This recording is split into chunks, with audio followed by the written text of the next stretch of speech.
State of the Union speech from the perspective of Indian country. Hi, I'm Chris Castile in the Washington Bureau of the Oklahoman. The chairman of the National Congress of American Indians gave the annual State of Indian Nation speech today, and it was mostly optimistic. The current chairman is Jefferson Keel, the lieutenant governor of the Chickasaw Nation, which is headquartered in Oklahoma. Keel didn't shy away from talking about the problems that have plagued Indian country for generations, but he didn't dwell on them either. Here are two broad observations he made during his speech at the National Press Club in downtown Washington. Our people are suffering, but our spirit is not broken. We've endured centuries.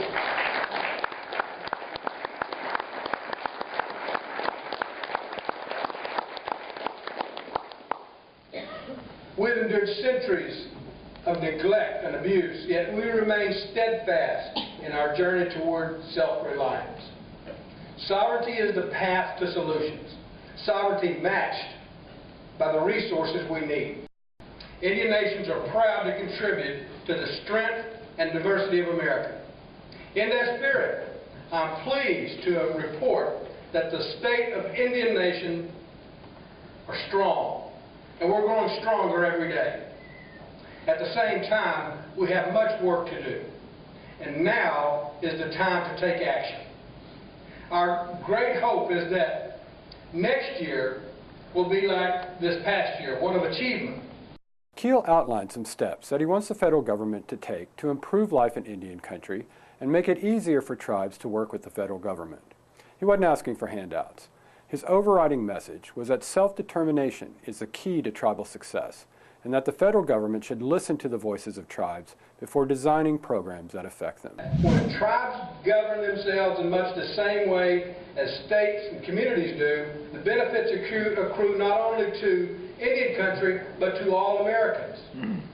Indian country was also included from the beginning in drafting national health care reform legislation to ensure that whatever reforms are passed will enhance and protect our Indian health care system.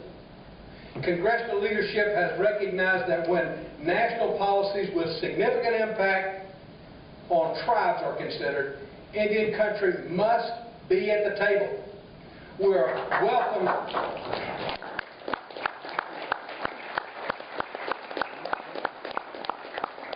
Thank you.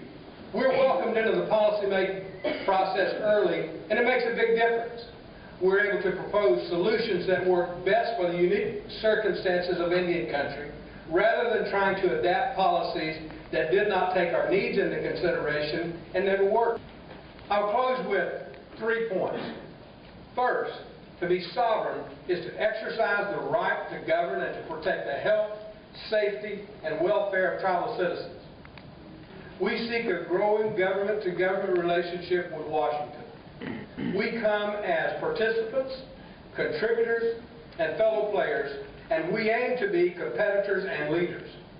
Sovereignty is indeed a net plus for America.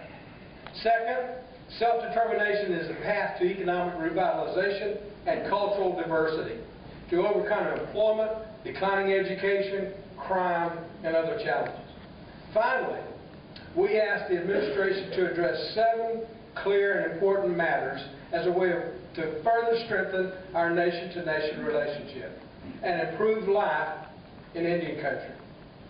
As we continue to exercise our sovereignty, Indian nations will receive the respect we've long deserved, and we can further engage in into a government-to-government relationship that will transform lives in Indian communities.